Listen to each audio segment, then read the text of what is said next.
بسم الله الرحمن الرحيم. الحمد لله الذي أنزل على عبده الكتاب ولم يجعل له عوجا قيما لينذر بأسا شديدا من لدنه ويبشر المؤمنين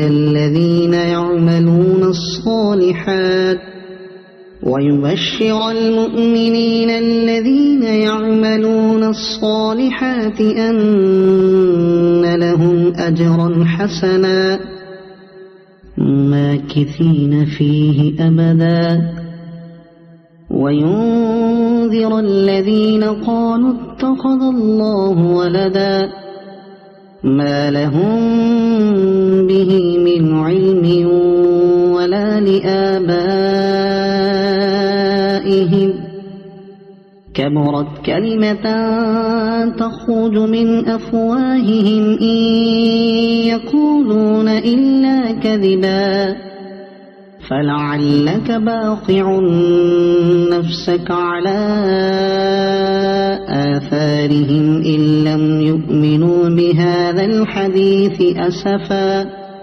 إنا جعلنا ما على الأرض زينة لها لنبلوهم أيهم أحسن عملا وإنا لجاعلون ما عليها صعيدا جرزا أم حسبت أن أصحاب الكهف والرقيم كانوا من آياتنا عجبا إذ أوى الفتية إلى الكهف فقالوا ربنا آتنا من لدنك رحمة وهيئ لنا من أمرنا رشدا فضربنا على آذانهم في الكهف سنين عددا ثم بعثناهم لنعلم أي الحزبين أحصى لما لبثوا أمدا نحن نقص عليك نبأهم بالحق إنهم فتية آمنوا بربهم وزدناهم هدى وربطنا على قلوبهم إذ قاموا فقالوا ربنا رب السماوات والأرض لن ندعو من دونه إلها لقد قلنا إذا شططا هؤلاء قومنا اتخذوا من دونه آلهة لولا يأتون عليهم بسلطان بين فمن أظلم ممن افترى على الله كذبا وإذ اعتزلتموهم وما يعبدون إلا الله فأووا إلى الكهف ينشر لكم ربكم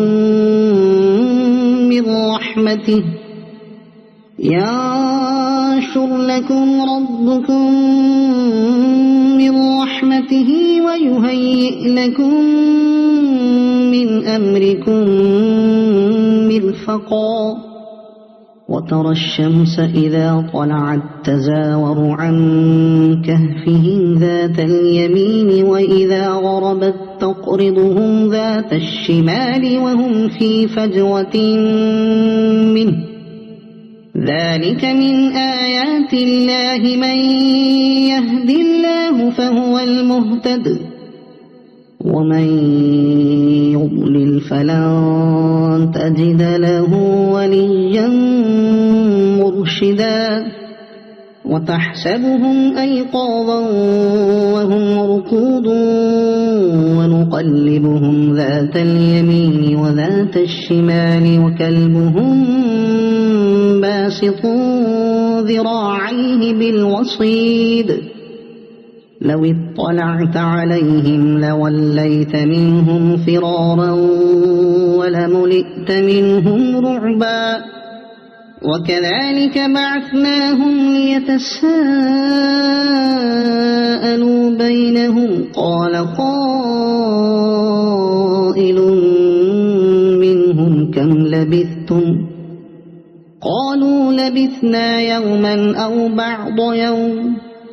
قالوا ربكم أعلم بما لبثتم فابعثوا أحدكم بورقكم هذه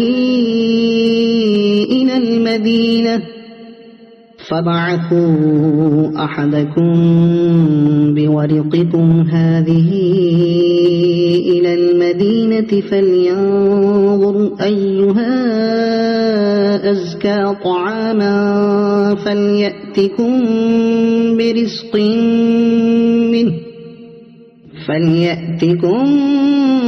برزق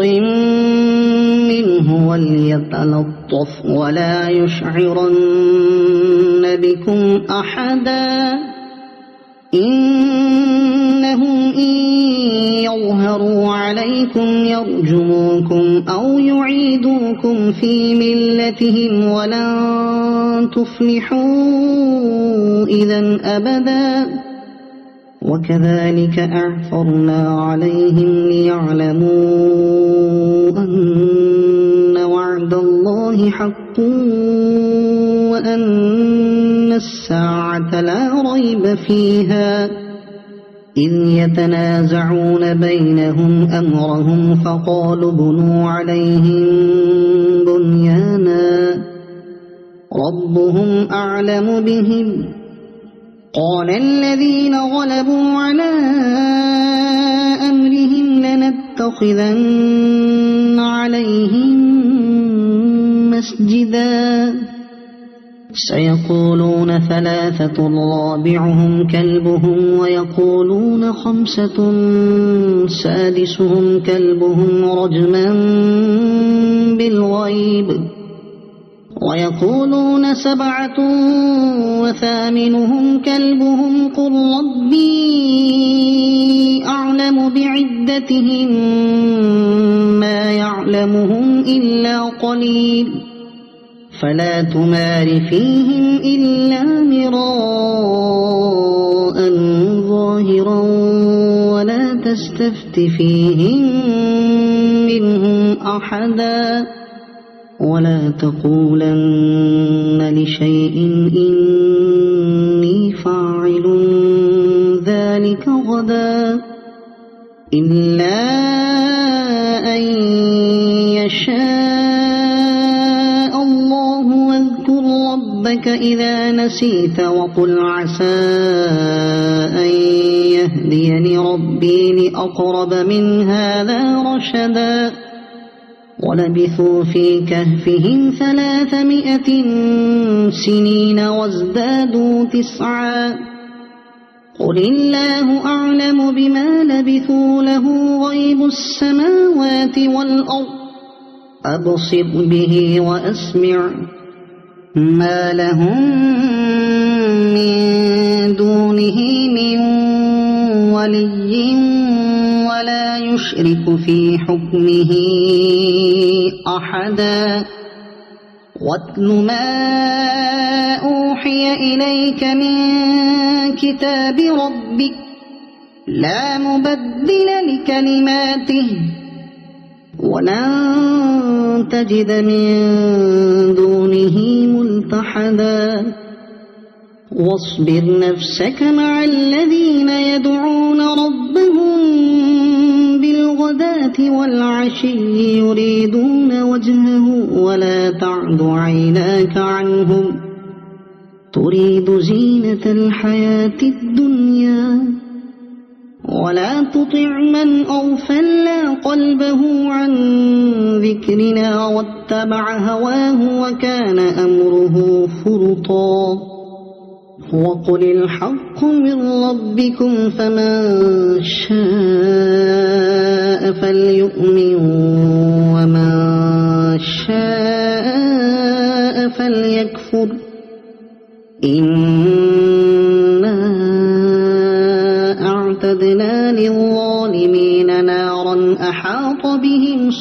سرادقها وإن يستغيثوا يغاثوا بماء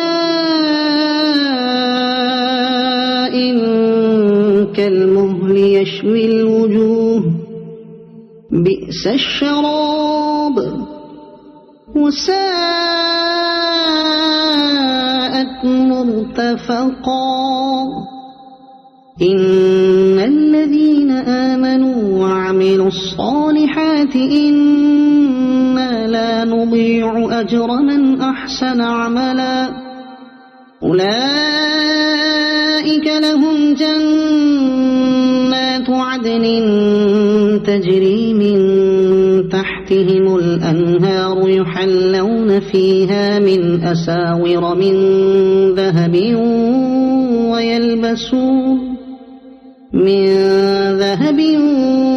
ويلبسون ثيابا خضرا من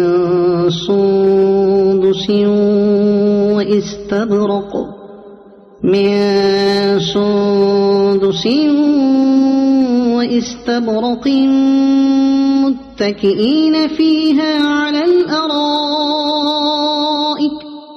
واستبرق متكئين فيها على الأرائك نعم الثواب وحسنت مرتفقا واضرب لهم مثلا الرجلين جعلنا لأحدهما جنتين من أعناب وحففناهما بنخل وجعلنا بينهما زرعا كلتا الجنتين آتت أكلها ولم تظلم منه شيئا وفجرنا خلالهما نهرا وكان له ثمر فقال لصاحبه وهو يحاوره أنا أكثر منك مالا وأعز نفرا ودخل جنته وهو ظالم لنفسه قال ما أظن أن تبيد هذه أبدا وما أظن الساعة قائمة ولئن رددت إلى ربي لأجدن خيرا منها منقلبا قال له صاحبه وهو يحاوره أكفرت بالذي خلقك من تراب ثم من نطفة ثم سواك رجلا لكن هو الله ربي ولا أشرك بربي أحدا ولولا إذ دخلت جنتك قلت ما شاء الله لا قوة إلا بالله إن ترني أنا أقل منك مالا وولدا فعسى ربي أن يؤتيني خيرا من جنتك ويرسل عليها حسبانا من السماء فتصبح صعيدا زلقا أو يصبح ماؤها غورا فلن تستطيع له طلبا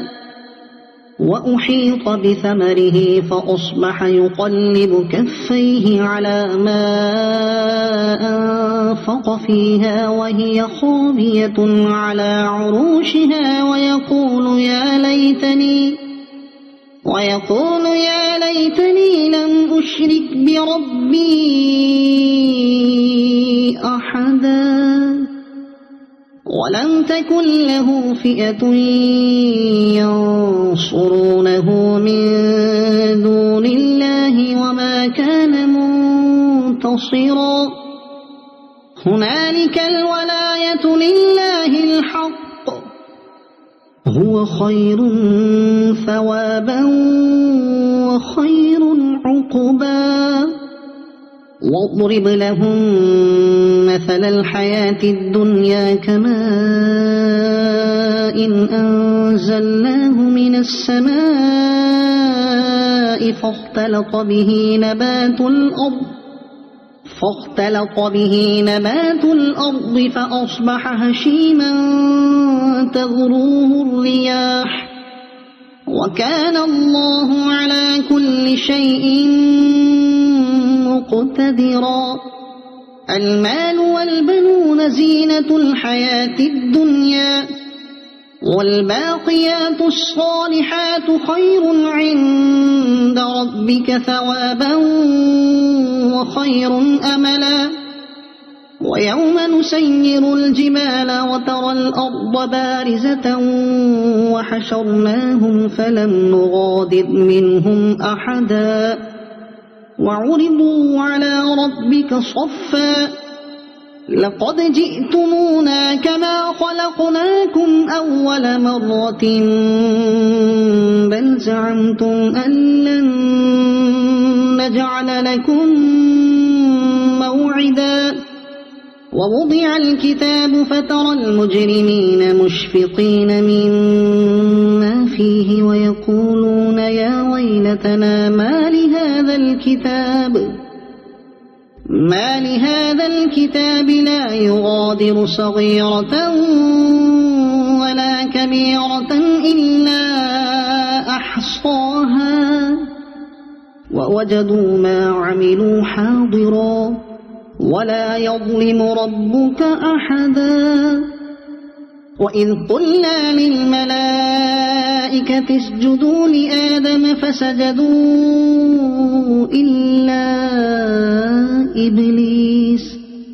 كان من الجن ففسق عن أمر ربه أفتتخذونه وذريته أولياء من دوني وهم لكم عدو بئس للظالمين بدلا ما أشهدتهم خلق السماوات والأرض ولا خلق أنفسهم وما كنت متخذ المضلين عضدا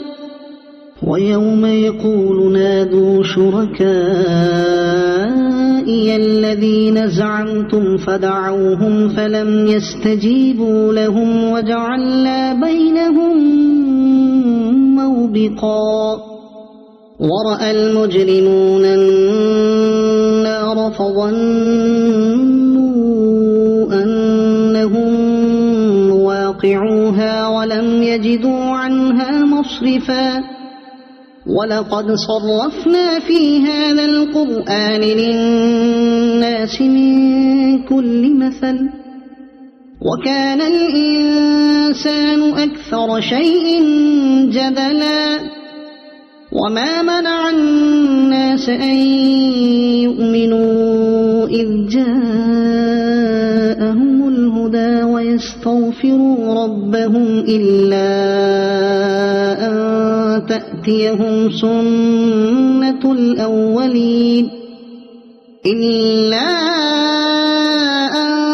تأتيهم سنة الأولين أو يأتيهم العذاب قبلا وما نرسل المرسلين إلا مبشرين ومنذرين ويجادل الذين كفروا بالباطل ليدحضوا به الحق واتخذوا آياتي وما أنذروا هزوا ومن أظلم ممن ذكر بآيات ربه فأعرض عنها ونسي ما قدمت يداه إنا جعلنا على قلوبهم أكنة أن يفقهوه وفي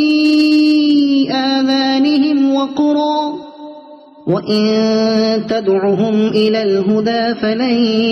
يهتدوا إذا أبدا وربك الغفور ذو الرحمة لو يؤاخذهم بما كسبوا لعجل لهم العذاب بل لهم موعد لن يجدوا من دونه موئلا وتلك القرى أهلكناهم لما ظلموا وجعلنا لمهلكهم موعدا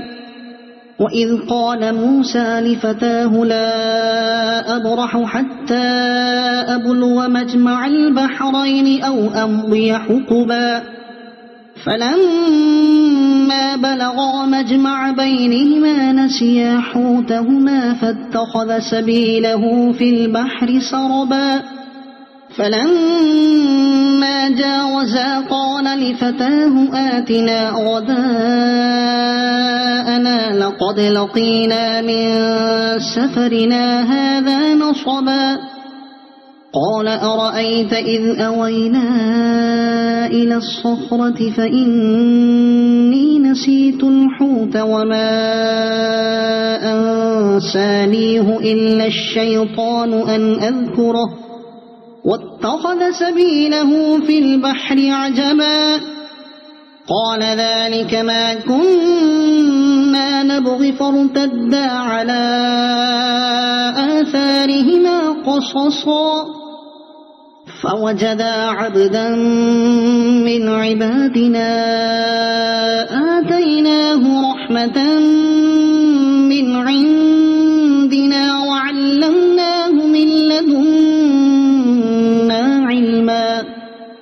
قال له موسى هل أتبعك على أن تعلمني مما علمت رشدا قال إنك لن تستطيع معي صبرا وكيف تصبر على ما لم تحط به خبرا قال ستجدني إن شاء الله صابرا ولا أعصي لك أمرا قال فإن اتبعتني فلا تسألني عن شيء حتى أحدث لك منه ذكرا فانطلقا حتى إذا ركبا في السفينة خرقها قال أخرقتها لتغرق أهلها لقد جئت شيئا إمرا قال ألم أقل إنك لن تستطيع معي صبرا قال لا تؤاخذني بما نسيت ولا ترهقني من أمري عسرا فانطلقا حتى إذا لقيا غلاما فقتله قال أقتلت نفسا زكية بغير نفس لقد جئت شيئا نكرا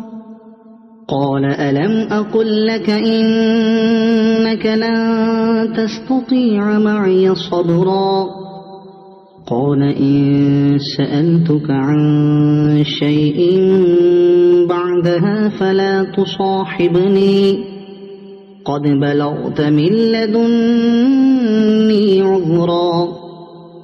فانطلقا حتى إذا أتيا أهل قرية استطعما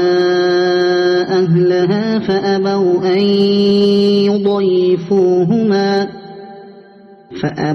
أن يضيفوهما فوجدا فيها جدارا يريد أن ينقض فأقامه قال لو شئت لاتخذت عليه أجرا قال هذا فراق بيني وبينك سأنبئك بتأويل ما لم تستطع عليه صبرا أما السفينة فكانت لمساكين يعملون في البحر فأردت أن أعيبها وكان وراءهم ملك يأخذ كل سفينة غصبا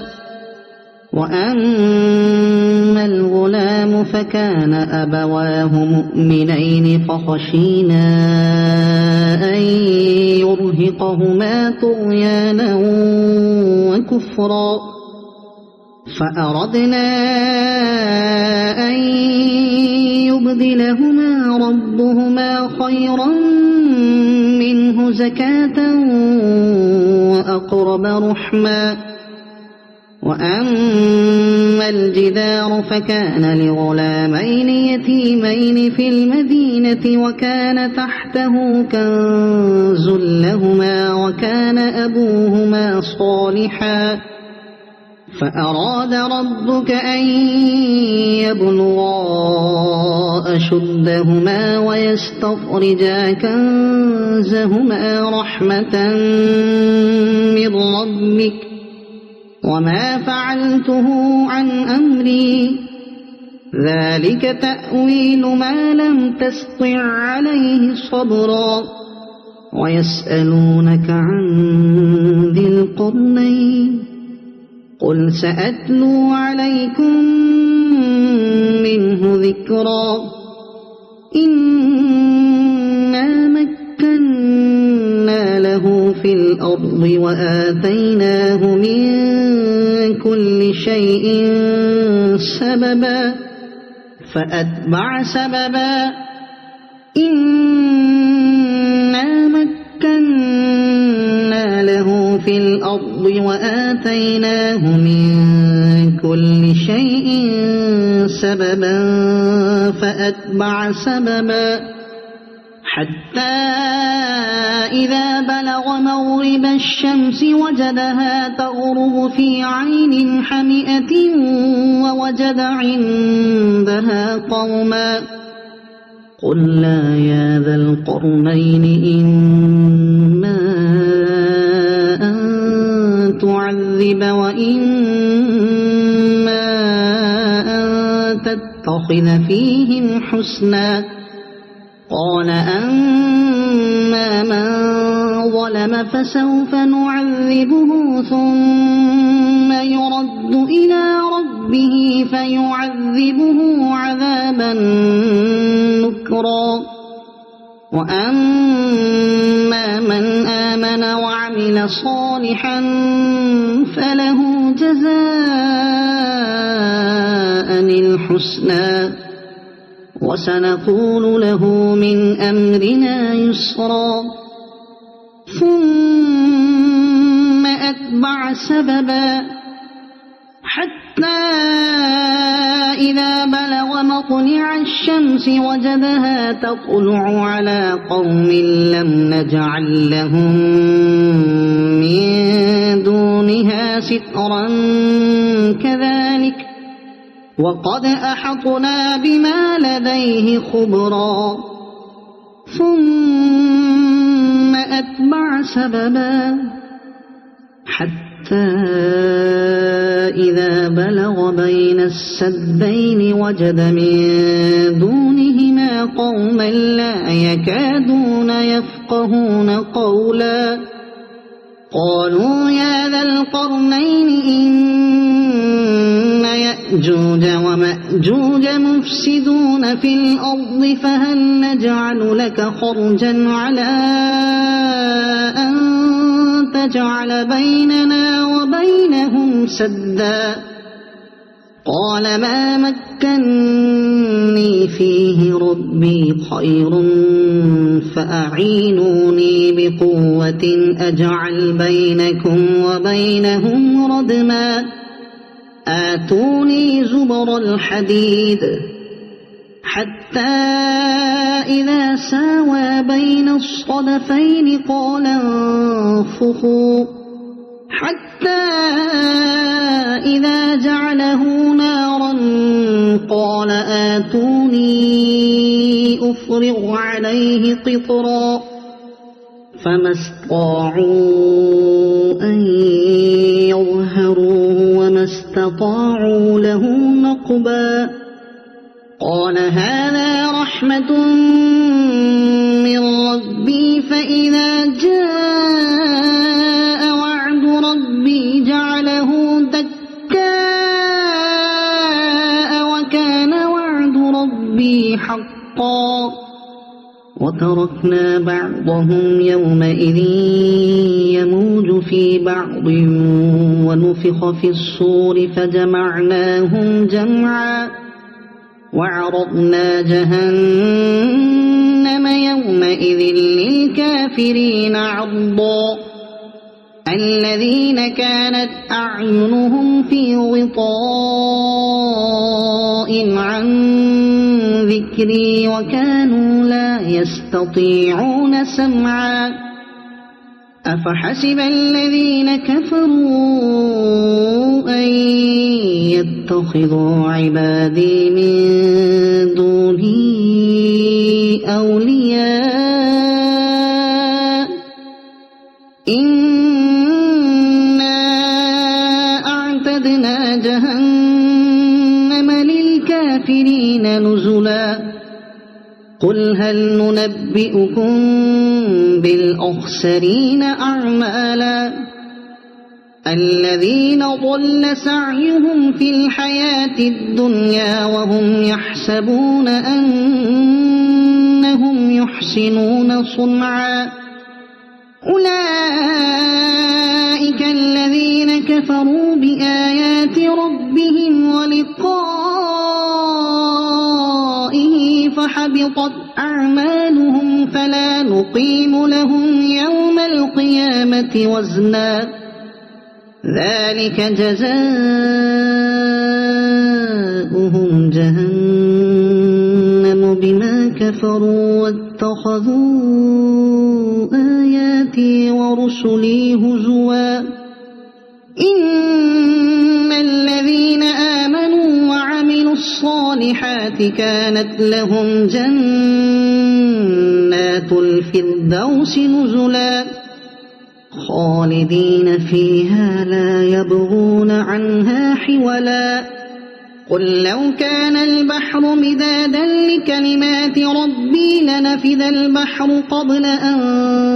تنفد كلمات ربي ولو جئنا بمثله مددا قل إنما أنا بشر مثلكم يوحى إلي أنما إلهكم إله واحد فمن كان يرجو لقاء ربه فليعمل عملا صالحا ولا يشرك بعبادة ربه أحدا.